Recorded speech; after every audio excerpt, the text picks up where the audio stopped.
This is the Create Your Own Space podcast monthly recap.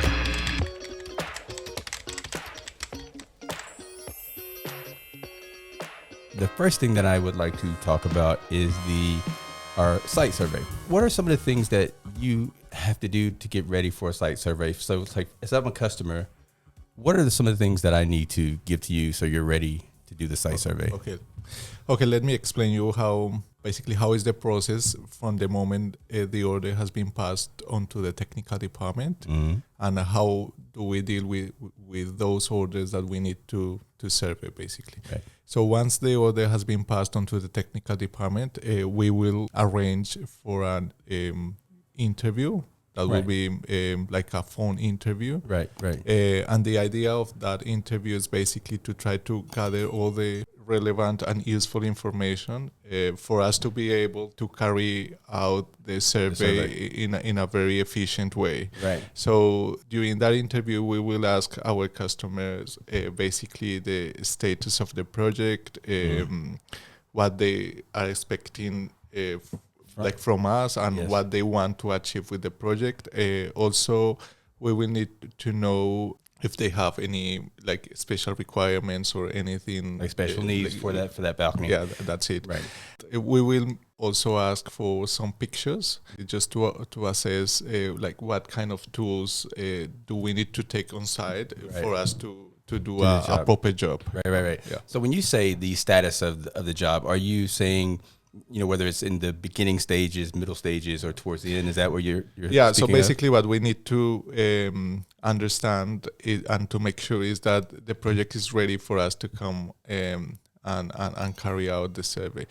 Because for us to do a good job, the site needs to be in the right state. And this is because basically we will come only once to do the survey, right? And so the project needs to be ready. For you there, right. So from those pictures we can gather whether the project is ready or not, or we will advise the customer you will need to do this or finalize this or that. Yes. So that when we arrive, everything is ready and we can do a good job, and then the survey is gonna be very productive.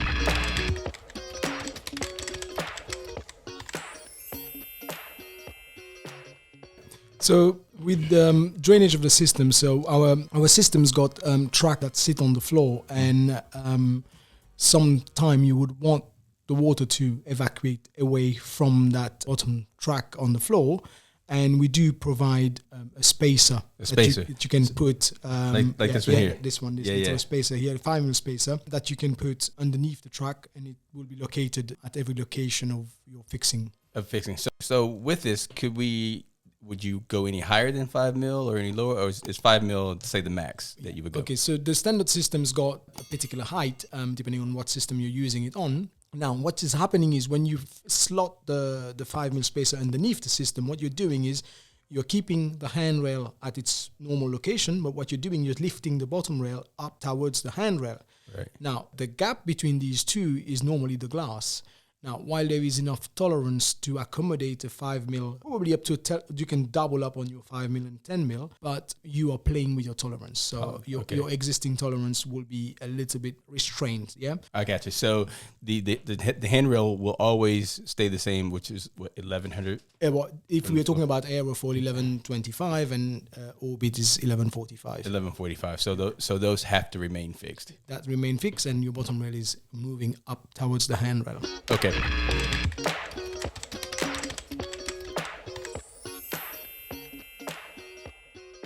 I think one thing that gets sometimes missed is the reason for the basic package being a reduced price. Okay. The reason for that is because it bypasses the design stage, and as such, the design stage bypasses the internal design stage with our technical department. Right.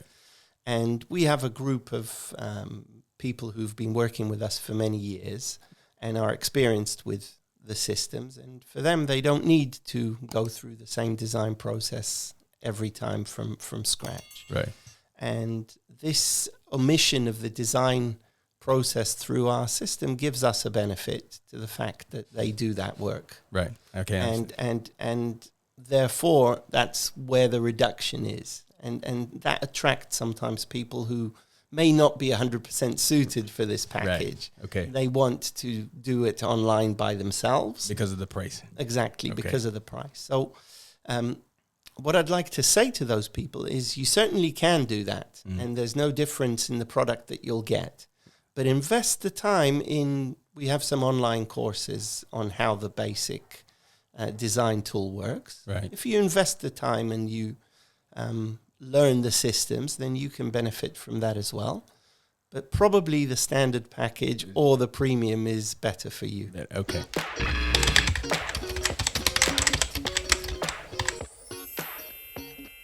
Are we geared more towards, refurbishments or new builds? How does that work? When a customer comes, what are they actually looking for? I mean, that's a very good question, Fred. And we do get a complete broad spectrum of customers, Some will be like the project that we went to see down on the coast in Worthing, where it's, you've got a redevelopment almost, like people trying to take an existing building, refurbish it. Right. And then just give it a new lease of life. Right. Because it's surprising how much a balustrade will make a difference to a building. Yeah, correct. I mean, so do you find with that you are getting more refurbishments, or is it kind of a broad mix of new and old as we do things? Yeah, I mean, it is very much a broad mix of new and old. We get a lot of architects sending us plans for projects that they're working on, because a lot of properties and flats and things like that in London, especially as well, they're all trying to get more outdoor space. Right. So incorporating a balcony of some sorts is becoming more and more popular. Right. So you can actually expand your existing space. So if I'm inside, I do have that little bit extra without having to add on an addition to the house. Yeah, exactly. Yeah. So you could look at, a roof terrace, for example. That seems to be quite popular at the minute. So if you enjoyed that monthly recap of the Create Your Own Space podcast, go ahead and click that like and subscribe to stay up to date on our latest news and episodes. You can also find this episode and more on Anchor and Spotify.